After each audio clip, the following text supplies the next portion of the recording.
Bonjour à toutes et à tous, c'est l'heure de votre journal, sans plus tarder les titres de l'actualité.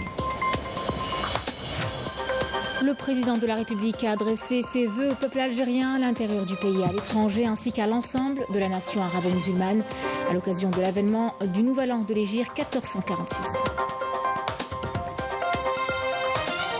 Publication du décret présidentiel portant création du prix du président de la République du meilleur exportateur dans le dernier numéro du journal officiel, un prix qui honorera les opérateurs économiques.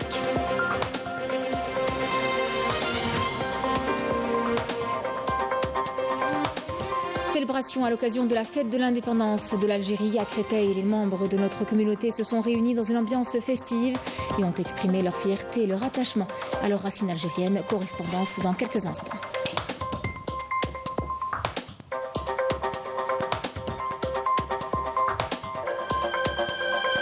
Hommage à nos héros qui se sont engagés dès les premières heures de la lutte pour l'indépendance. Portrait dans ce journal du Moudahid Mohlous Hidir qui a démontré un courage et une détermination exemplaires face à l'occupant colonial.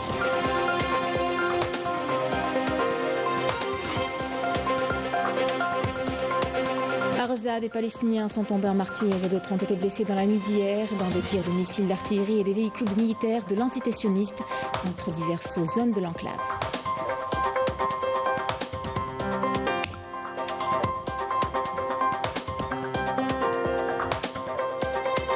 Et puis nous terminerons avec la première mosquée construite en Algérie, la mosquée Sidi Ghanem de Mila. Aujourd'hui, une grande opération de restauration a été lancée pour sauvegarder ce joyau architectural.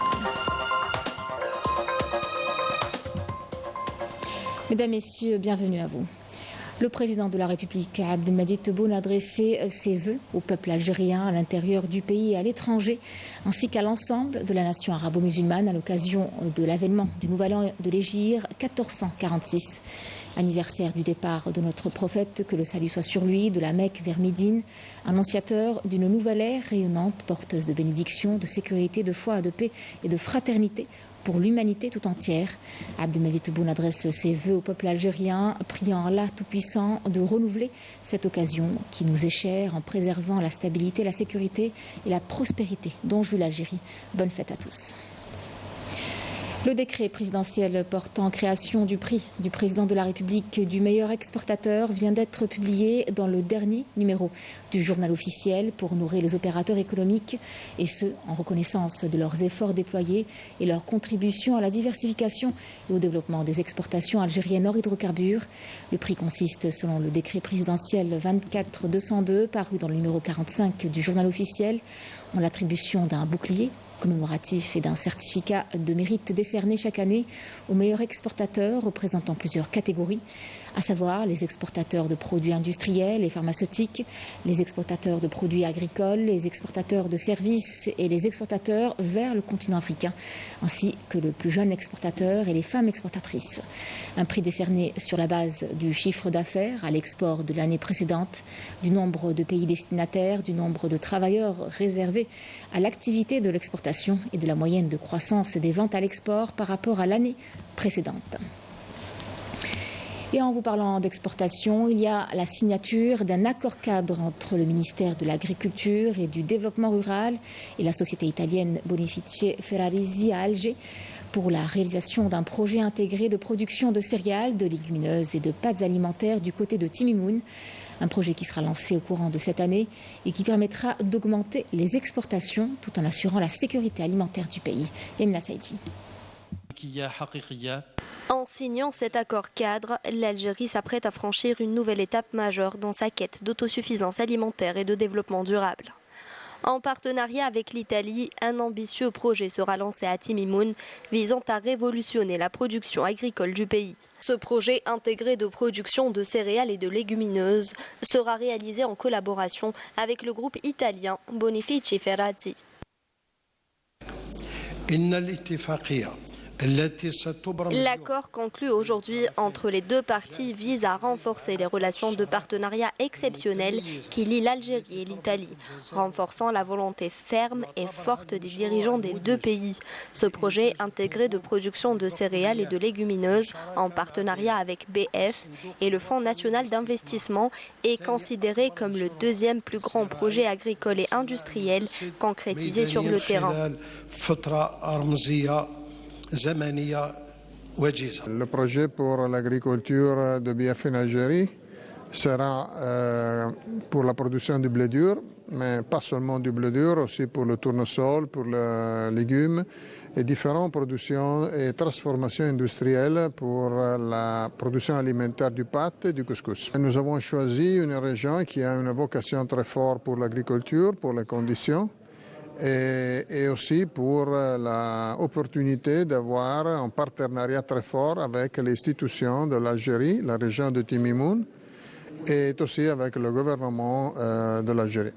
Un projet qui vise à renforcer la sécurité alimentaire par la production de blé, de lentilles, de haricots secs et de pois chiches sur 36 000 hectares avec des unités de transformation et des silos de stockage. En plus de la mise en valeur des terres de plus de 35 000 hectares, nous allons voir la transformation de ces produits de blé à des pâtes et de couscous qui est destiné spécialement pour l'exportation. Nous allons, à travers ce projet, le projet va réaliser des silos de plus de 62 000 tonnes pour le stockage des blés, donc des silos. Et le montant du projet est de 420 millions d'euros. Il va être réalisé sur le terrain à travers la création d'une nouvelle société de droit algérien entre la société BF italienne et le FNI, le Fonds national de l'investissement. Le projet de Timimoun s'inscrit dans la stratégie nationale algérienne pour renforcer la sécurité alimentaire en développant les filières stratégiques. Avec l'augmentation des superficies de production à 500 000 hectares dans le sud, l'Algérie vise l'autosuffisance en blé dur et la satisfaction de ses besoins en produits de base. Recensement général de l'agriculture, il permet de connaître les capacités nationales ainsi que l'identification des besoins en vue d'une prise de décision fondée sur des données scientifiques précises lors de l'élaboration de la politique du secteur. Une opération qui se poursuivra jusqu'au 17 juillet prochain et qui mobilise plus de 7000 agents recenseurs, 1300 contrôleurs, 120 superviseurs de wilaya et 29 superviseurs nationaux qui ont tous bénéficié d'une formation au niveau des centres de formation en relevant du ministère. Des cérémonies ont animé de nombreux consulats d'Algérie dans le monde à l'occasion de la fête de l'indépendance. Des célébrations marquées par une ambiance festive et un profond sentiment de patriotisme, comme c'est le cas à Marseille ou encore à Créteil, où les membres de notre communauté ont exprimé leur fierté et leur attachement à leurs racines algériennes. La correspondance de Afa Belouchette. Les abords du consulat d'Algérie à Créteil étaient singulièrement animés hier soir et des airs de fête régnaient sur les lieux. À l'intérieur, la musique algérienne berce les présents venus en famille ou entre amis, mais tous attendaient le moment solennel à minuit.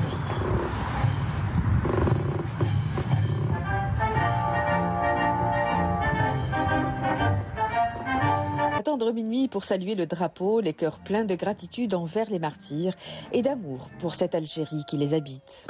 Bien sûr, c'est important pour nous parce qu'on célèbre l'indépendance et on est fiers et on est toujours là. Moi, c'est très simple, on a eu 1 500 000 morts, on ne peut pas les oublier. Je suis là avec ma femme et mes enfants et nous l'aimons ce pays, quoi qu'il arrive. Je sais qu'il y a des gens qui veulent nous séparer, qui veulent créer des divisions, mais on restera unis. Jusqu'en 2 ans d'indépendance, تحية للجزائر المجد والخلود لشهدائنا الأبرار. الله يرحم الشهداء فرط الجزائر. هذه مستقبل تاع الجزائر. المجد والخلود لشهدائنا الأبرار. Même ambiance aujourd'hui au consulat général à Marseille qui a transformé la cour en une véritable salle de réception joliment décorée aux couleurs de la nation avec l'hymne national en guise d'ouverture de réception. Les convives, eux, sont venus de toutes les régions, ornés de leurs plus belles tenues et ont donné à voir l'un des plus beaux tableaux de notre communauté. La DZ Cup de Bruxelles a également réuni les membres de notre communauté établie en Belgique, ceux à proximité, mais surtout des talents algériens, de nombreux supporters enthousiastes. Une première édition à l'occasion de la fête de l'indépendance de l'Algérie qui sera au fil des années, on l'espère en tout cas, un symbole de cohésion pour nos ressortissants de la région. Avec Belouchet toujours. Aux abords de ce stade de quartier dans la ville belge de Gand, située dans la région flamande, la couleur est déjà annoncée. Et en prenant de la hauteur, on n'a plus de doute. L'Algérie est mise à l'honneur par ses enfants jusque dans ces lieux d'apparence lointaine. Un hymne national entonné à l'unisson, petits et grands s'inclinent avec émotion et pour cause. L'occasion est sacrée, à savoir la fête de l'indépendance de notre pays. En tant qu'Algériens, on le souhaite, Inch'Allah, pour nos martyrs. Aujourd'hui, si on existe, c'est à cette Algérie nouvelle, une fierté. Parce que le 5 juillet, c'est un jour très important pour les Algériens. Donc on est tous heureux, contents d'être là. Et pour marquer l'événement, nos concitoyens en Flandre, soutenus par le consulat général d'Algérie à Bruxelles, ont décidé d'instaurer une nouvelle tradition, celle d'organiser un tournoi annuel du sport roi du pays. Bienvenue à vous au DZ Cup, première édition en Belgique. Nous sommes très heureux de recevoir plusieurs équipes pour cette organisation. Nous sommes très heureux. وإن شاء الله يكونوا دورات أخرى وطبعات أخرى والهدف منها هي توحيد من الجزائريين وإحياء الذكرى 5 جويلية لتاريخ استقلال الجزائر. Mais les non-sportifs ne sont pas en reste. Des ressortissants de plusieurs villes avoisinantes se retrouvent dans une ambiance conviviale, comme dans un méga pique-nique familial algérien, mais pas que. Sono italiana, sono qui per celebrare la festa di tutti gli algerini in Belgio. ماذا بينا هذوما لي ريكونت ان شاء الله يكونوا بزاف باش الجزائريين تاعنا يتلاقاو ويكونوا توجور اون كونتاكت باسكو سي لو مومون اللي باش نكونوا اليد في اليد. Et c'est justement tout le sens du discours du consul général à Bruxelles qui a appelé chacun, quelle que soit son origine ou ses opinions, à s'unir autour de ce qui les rassemble, à savoir l'Algérie. Et puis il est aussi important de rendre hommage à nos héros qui se sont engagés dès les premières heures de la lutte pour l'indépendance. Et le Moudjahid de Mahlou Sidir en fait partie. Il a démontré un courage et une détermination exemplaires face à l'occupant colonial. Grâce à sa ruse, Mahlou Sidir aidait ses frères d'armes. Témoignage de 3 générations à suivre dans ce portrait signé Majda Jahmoud. Nous sommes au village de Eit Yacoub, dans la daïra de l'Arba'ana Tiratan, wilaya de Tizi Ouzou. Ici se dresse une demeure vieille de 200 ans où a grandi Mahlous Mohamed Idir. En costard, Mohamed Idir menait son combat à sa façon. Un fin stratège, il s'est distingué par son intelligence et sa ruse. Son arme était sa connaissance, son courage et surtout des cachets français qui s'en est procurés pour cacheter par exemple des laissez-passer, aidant ainsi ses frères d'armes à se déplacer plus facilement. Tous les moyens sont bons. Arracher la liberté. Et c'était justement le credo de ce Moudjahid qui a su lueurer l'administration coloniale. Mon père, c'est pas le bonhomme de terrain, mais c'est lui qui dirige, celui qui vit. Et à cette époque, il avait des documents, des cachets de la République française. Tous les documents, c'est-à-dire les cachets, les tampons et les cachets de la préfecture d'Alger Police, tous les cachets identiques. C'est avec ça qu'il fait les laissez-passer, les passeports, les cartes d'identité, surtout les laissez-passer aux personnes qui montent maquis. Il y avait beaucoup de jeunes qui voulaient s'engager, c'est-à-dire prendre les armes. Son frère, Ami Achour, âgé de plus de 90 ans, nous replonge le temps d'une journée dans ce qu'a été l'Algérie avant l'indépendance. Entouré de ses neveux, il nous parle du parcours héroïque de son frère. Il se remémore le passé avec émotion.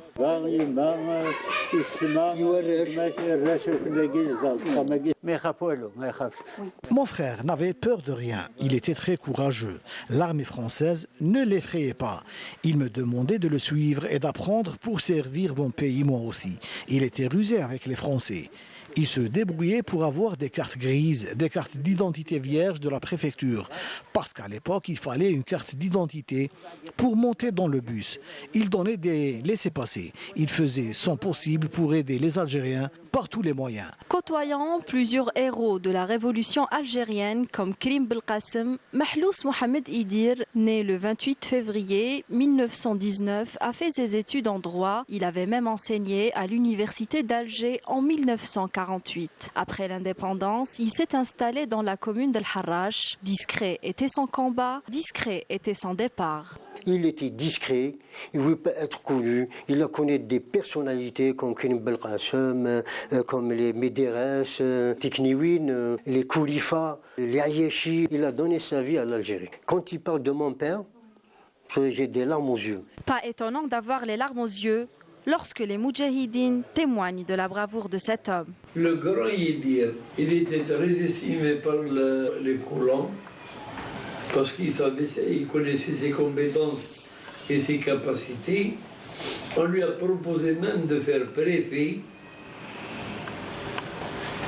Et c'est digne de sa part d'avoir refusé. Quand il croisait un Français sur son chemin, ce dernier était sur ses gardes et se retournait 6 ou 7 fois de peur. C'était une véritable terreur pour l'armée française. Je me rappelle qu'il m'emmenait avec lui parfois. Un petit garçon à la main lui faisait éviter de se faire interroger. Une fois dans une mairie, les Français avaient commencé à fouiller. Mon père avait rapidement mis ses cachets dans mes poches et m'avait demandé de ne rien dire. C'était un énorme risque, mais il était très courageux. Je suis le petit-fils de Mahlous Idir. Je n'ai pas eu l'honneur de le rencontrer parce que je suis né 10 ans après son décès. Mais mon père me racontait toujours ce qu'il a fait pour le pays. Il est notre idole, notre fierté de la famille. Il a sacrifié sa vie pour l'indépendance de l'Algérie.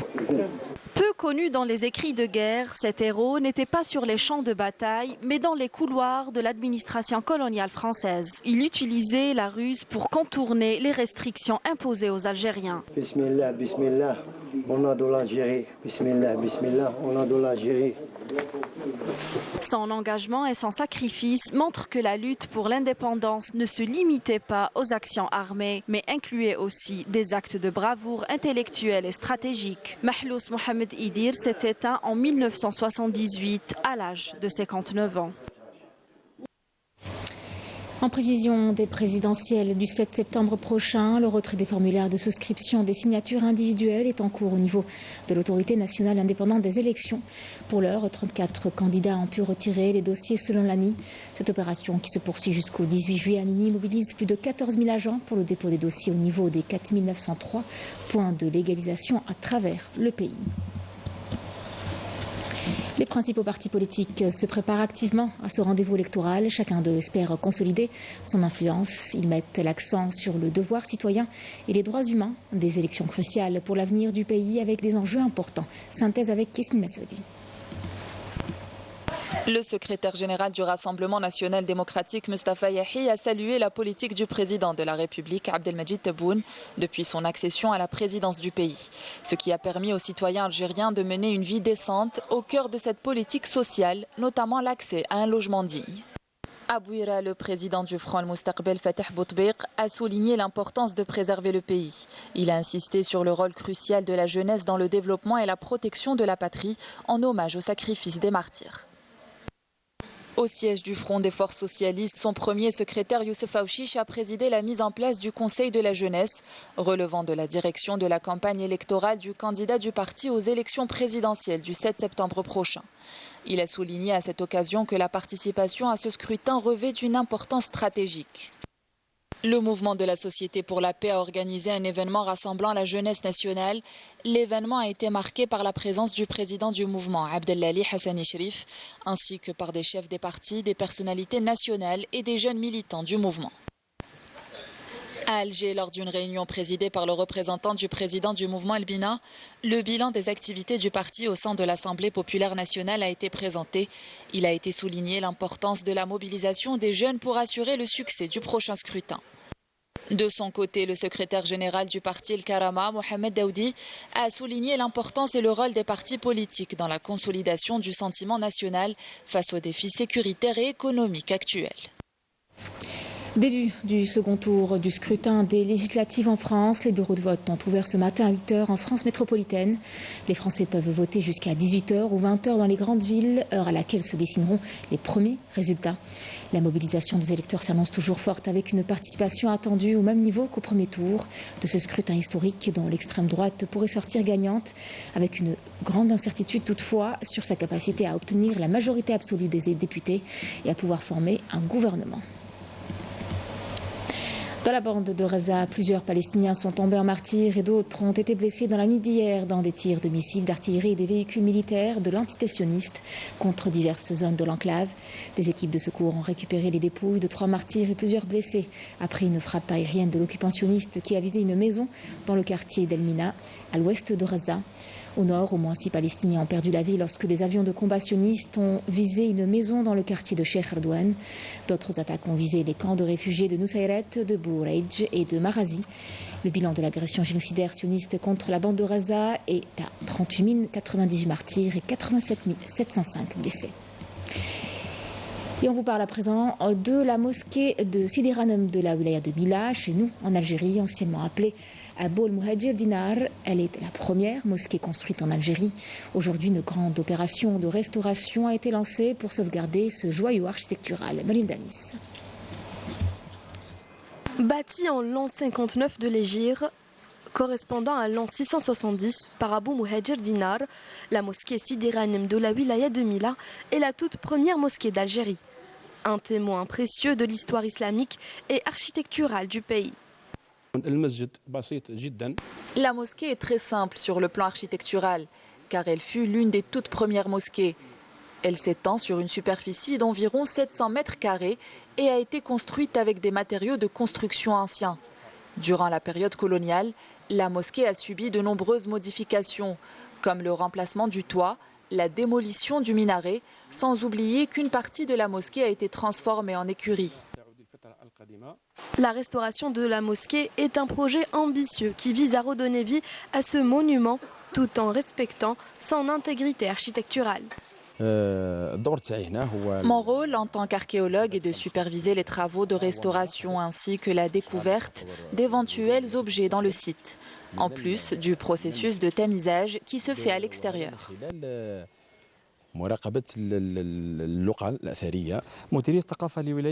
La direction de la culture et des arts de la wilaya de Mila supervise de près l'avancement des travaux de restauration et jusqu'à présent le projet progresse sans difficulté. La mosquée sera transformée en un musée public avec sa structure préservée par des renforcements et des planchers transparents, offrant ainsi aux visiteurs une immersion dans les aspects architecturaux authentiques de ce monument. C'était le journal de la rédaction. Merci à vous de l'avoir suivi. Tout de suite, les nouvelles du ciel avec Amal Aribi. Je vous souhaite une excellente après-midi et je vous retrouve demain pour l'édition de la mi-journée.